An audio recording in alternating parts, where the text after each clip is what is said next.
E olha, um dos cartões postais mais visitados pelos turistas aqui de Floripa corre o risco de perder parte do acervo e também de equipamentos. É que a reforma da Catedral Metropolitana se arrasta há mais de 15 anos. Mas ela não é a única igreja da capital que precisa ser conservada. Olha, o Paulo Miller vai contar.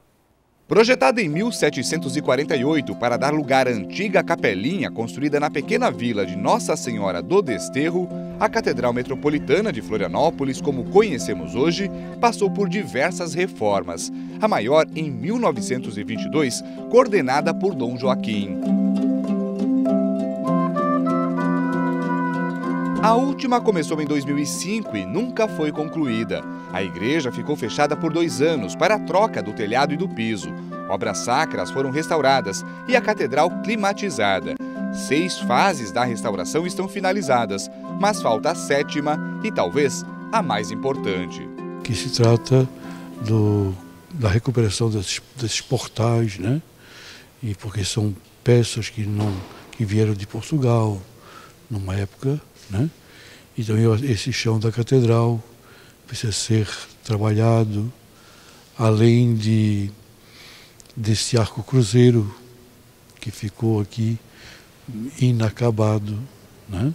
Na sua restauração, e com a pintura externa novamente.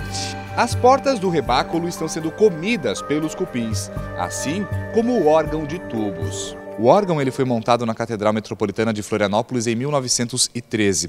No Brasil só existem 2 peças deste modelo, uma que fica aqui em Florianópolis e outra que está em Curitiba.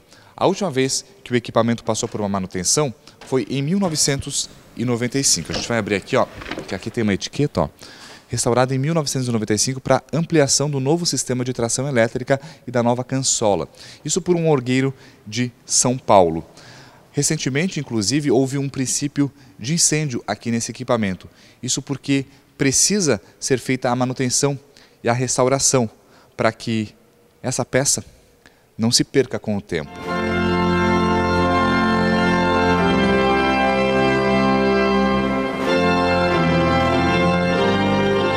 Conforme o pároco da catedral, há risco de se perder o instrumento por falta de reparo.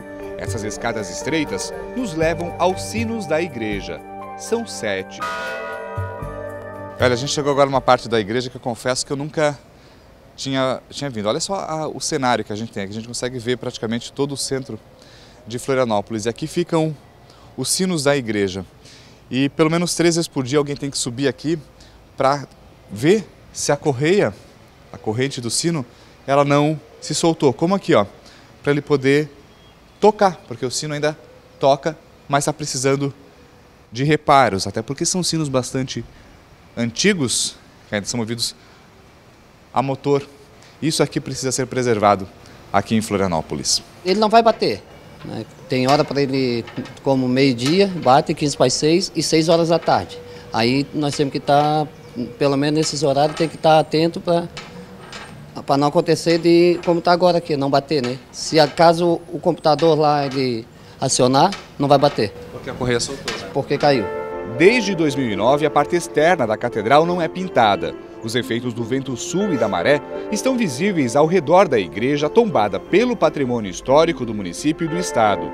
5 milhões de reais seriam necessários para executar a última fase da recuperação da estrutura, segundo a Comissão de Restauração das Igrejas da Arquidiocese de Florianópolis. Mas ainda não há garantia de dinheiro para a reforma. Essa igreja que era a igreja dos olhos do governador, o governador tem uma paixão pela catedral.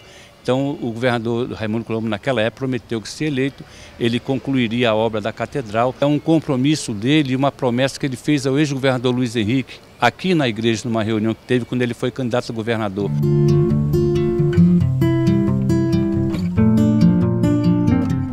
Há pelo menos 5 anos, quem passa pela Rua Deodoro, no coração de Florianópolis, se depara com a Igreja São Francisco cercada por tapumes. Ela está sendo restaurada. A obra estava parada há 10 meses e foi retomada em junho. Quase 7 milhões de reais estão sendo investidos na 3ª e última etapa do restauro.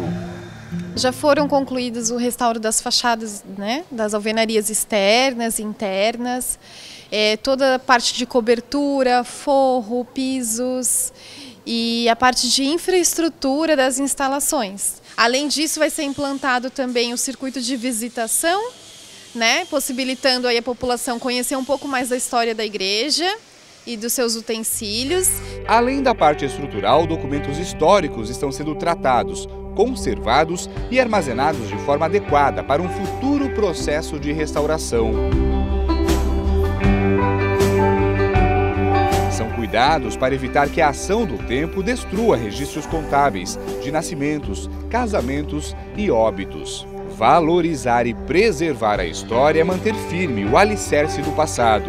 É construir o caminho do futuro para as novas gerações e manter viva a memória de quem construiu a cidade e deixou um legado para não ser apagado pelo tempo.